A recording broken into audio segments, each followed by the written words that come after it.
आज हम ऐसे देवता की बात करने वाले हैं जो एक प्रसिद्ध देवता है। इनका नाम है वीर गोगा जी। सम्राट पृथ्वीराज चौहान के बाद चौहान वंश में सबसे प्रसिद्ध और प्रतिभाशाली राजा जहांवीर गोगा जी थे, जिन्हें लोक कथाओं और लोक मान्यताओं के अनुसार सांपों के देवता जहांवीर और नागराजा जी का अवतार भी माना जाता है। वीर गोगा जी राजस्थान के प्रमुख और प्रसिद्ध लोक देवता हैं, जिन्हें लोक देवता के नाम से वीर के रूप में जाना जाता है। वीर गोगा जी एक ऐसे देवता हैं जिन्हें हिंदू और मुसलमान दोनों धर्मों के लोगों द्वारा पूजा जाता है। उनके भक्तों की गणना करोड़ों में है। भगवान गोगा जी के सभी भक्त उन्हें केवल चमत्कारी और सिद्ध व्यक्ति के रूप में जानते हैं। आज के समय में वीर गोगा जी के वास्तविक इतिहास से बहुत ही कम लोग परिचित हैं, क्योंकि इतिहासकारों और विद्वानों द्वारा गोगा जी को पराक्रमी, धार्मिक, शौर्यवीर और उच्च जीवन के आदर्शों का चिन्ह माना है। यही नहीं, कुछ इतिहासकारों ने ऐसा भी दावा किया है कि जहांवीर गोगा जी अपने पुत्रों सहित मोहम्मद गजनवी से आक्रमण करने गए। उस समय युद्ध करते हुए वे शहीद हो गए थे, लेकिन फिर भी इन तथ्यों से वीर गोगा जी के जीवन की वास्तविकता सिद्ध नहीं होती। इसलिए आज हम उनकी जीवन शैली की ऐतिहासिक घटनाओं पर नजर डालेंगे। वीर गोगा जी का जन्म राजस्थान के चूरू जिले में विक्रम संवत सन 1003 में ददरेवा नामक ग्राम में हुआ था। गोगा जी का पिता का नाम जेवर सिंह था और माता का नाम बाछल देवी था। गोगा जी के जन्म को लेकर ऐसा माना जाता है कि वीर गोगा जी का जन्म गुरु गोरखनाथ के आशीर्वाद से हुआ था। वीर गोगा जी को नागों के देवता होने का वरदान था। लोक मान्यताओं के आधार पर वीर गोगा जी को सांपों के देवता के रूप में पूजा जाता है। उन्हें लोग गोगा जी, जहांवीर, गोगावीर, जहांपीर, मंडलिक आदि नामों से पुकारते हैं। वीर गोगा जी गुरु गोरखनाथ के प्रमुख शिष्य थे। गोगा जी को अधिकांश लोग राजस्थान के लोक देवता के रूप में पूजते हैं। गोगा जी के माता पिता निसंतान थे और उन्हें संतान प्राप्ति की सभी कोशिशें करने के बाद भी संतान प्राप्त नहीं हुई थी। ऐसे में वे बहुत दुखी थे। तब उन्हें पता चला कि भगवान गुरु गोरखनाथ निसंतान स्त्रियों को संतान प्राप्ति का आशीर्वाद देते हैं, जिससे निसंतान स्त्रियों को संतान प्राप्ति होती है। यही जानकर राजा जेवर सिंह और रानी बाछल देवी संतान प्राप्ति के लिए भगवान गुरु गोरखनाथ जी के शरण में गए। उस समय गुरु गोरखनाथ जी गोगा मेडी के एक टीले पर तपस्या कर रहे थे। गुरु गोरखनाथ जी ने बाछल देव को पुत्र प्राप्ति के लिए वरदान दिया तथा साथ ही उन्हें गूगल नामक एक फल प्रसाद के रूप में खाने के लिए दिया। वह प्रसाद खाकर गोगा जी की माता रानी बाछल देवी गर्भवती हो गई, जिनकी कोख से बाद में वीर गोगा जी का जन्म हुआ। इस प्रकार गुरु गोरखनाथ जी के आशीर्वाद से और उनके द्वारा दिए गए फल को खाने से रानी बाछल देवी की कोख से वीर गोगा जी का जन्म होता है और बाद में गूगल फल के नाम से उनका नाम गोगा जी पड़ा, जिन्हें राजस्थान के प्रमुख सहसिद्धों में समय की दृष्टि से प्रथम और सर्वश्रेष्ठ माना गया है। ददरेवा राजस्थान के चूरू जिले में स्थित है। यह स्थान गोगा जी का मुख्य जन्म स्थान है।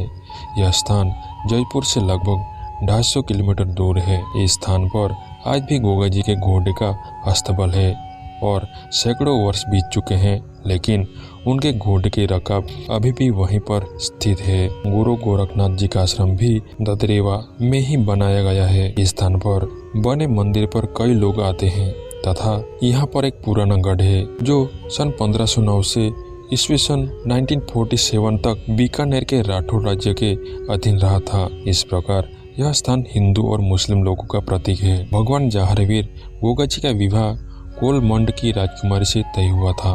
उनकी पत्नी का नाम रानी केलमदे था। रानी केलमदे बाबूजी के बड़े भाई बूडू जी की पुत्र थी। वीर गोगा जी केलमदे से शादी करना चाहते थे, लेकिन बूडू जी यह नहीं चाहते थे कि केलमदे का विवाह वीर गोगा से हो। यह बात वीर गोगा जी को पता चली तो वे कोलमंड की राजकुमारी को केलमदे के बगीचे में एक फूल के पेड़ पर सर्प का रूप धारण कर विराजमान हो जाते हैं। जब रानी केलमदे उस फूल के पेड़ों पर फूल तोड़ने आती है तो उन्हें फूलों पर स्थित वीर गोगा जी एक सांप के रूप में उन्हें डस लेते हैं। डसने के बाद वीर गोगा जी इस बात से कुपित हो जाते हैं। तब वे रानी केलमदे की कलाई पर अभिमंत्रित धागा बांधते हैं और स्वयं अंदर ही अंदर मंत्र पढ़ने लगते हैं। तब उनके मंत्रों की शक्ति के कारण रानी केलमद ठीक हो जाती है। वीर गुगा जी का यह चमत्कार देखकर राजा बूडो जी भी उनसे बहुत प्रसन्न होते हैं और अपनी पुत्री की शादी वीर गुगा जी से कराने के लिए तैयार हो जाते हैं। इस प्रकार बाद में वीर गुगा जी और रानी केमलदेव का विवाह हो जाता है। आज के समय में पूरे देश भर में जहार वीर गुगा जी के भक्त लगभग सभी जातियों और धर्मों में देखने को मिलते हैं। इससे हमें यह ज्ञात होता है कि भगवान वीर गुगा जी की ख्याति कितनी प्रसिद्ध है और समस्त देशवासियों के लिए उनकी क्या चाहत और भावनाएं थीं। उन्हें लोगों द्वारा कहीं सर्पों के देवता तो कहीं नागों का अवतार माना जाता है। हमारे हिंदू धर्म में उन्हें सर्पों का अवतार भी माना जाता है, जहां मुस्लिम धर्म में उन्हें गोगा पीर के नाम से प्रसिद्धि मिली हुई है।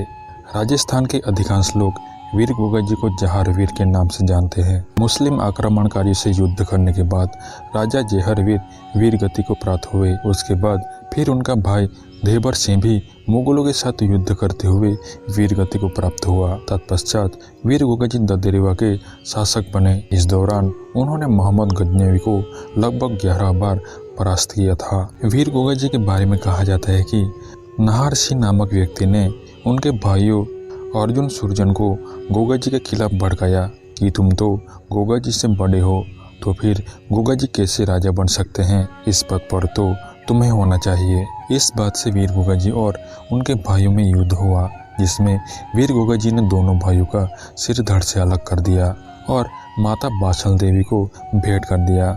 इससे नाराज होकर माता बाछल देवी ने वीर गुगा जी को राज्य से बाहर निकाल दिया।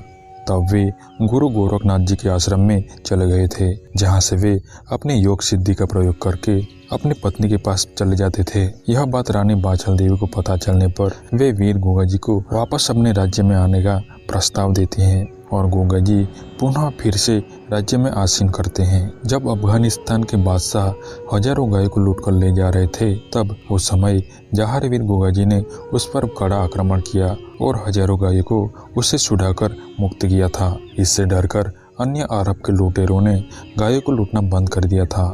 वीर गुगा जी आध्यात्मिक साधना भी करते थे, जिसमें वे सांपों को काटने पर उसका इलाज करते थे। यदि कोई सांप किसी को काट लेता था तो वे उस सांप को बुलाकर जहर वापस चूसवाते थे। अगर कोई सांप इसे चूसने के लिए इनकार करता तो गुगा जी उन्हें मजबूर कर देते थे। इससे वीर गुगा जी की प्रसिद्धि दूर दूर फैलने लगी।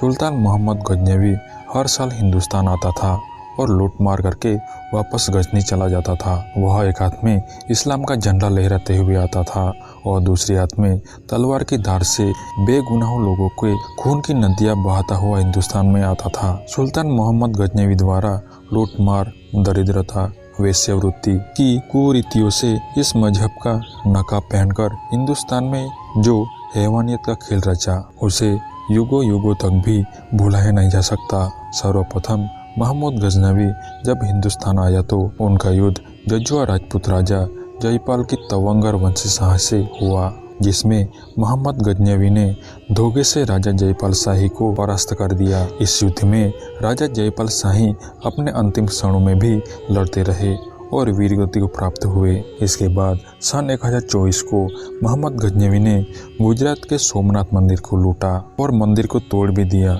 और कई आम लोगों को मौत के घाट उतारकर रक्त की नदियां बहा दी। यह समाचार वीर गुगा जी को मिलने पर वे बहुत क्रोधित हो उठे और उनका खून खौलने लगता है, जिससे उनका पूरा शरीर थरथराने लगता है। मोहम्मद गजनवी सोमनाथ मंदिर को लूटकर उसे तोड़ने में सक्षम रहता है, लेकिन मोहम्मद गजनवी वापस लौटते समय गलती से जहार वीर गुगा जी के दक्षिण पश्चिम क्षेत्रों में प्रवेश कर गया, जहां पर जहार वीर गुगा जी उसे बदला लेने का निश्चय कर लिया था। जैसे ही गुगा जी को यह पता चला कि मोहम्मद गजनवी उनके दक्षिण पश्चिम क्षेत्रों में प्रवेश कर गया है, तो वीर गुगा जी ने उस पर शीघ्र ही आक्रमण करने का फैसला कर लिया।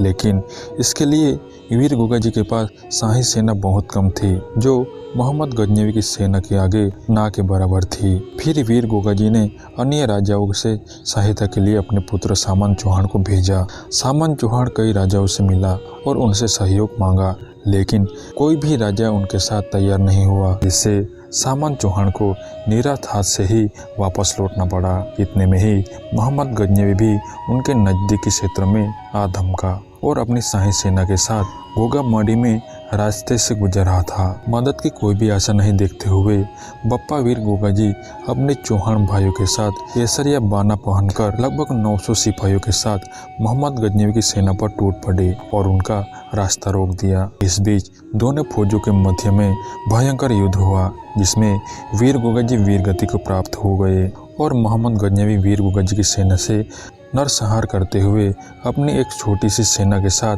आगे बढ़ा। यह बात सामंत चौहान को पता चली तो उसने मोहम्मद गजनवी की फौज को उखड़ फेंकने की योजना बनाई।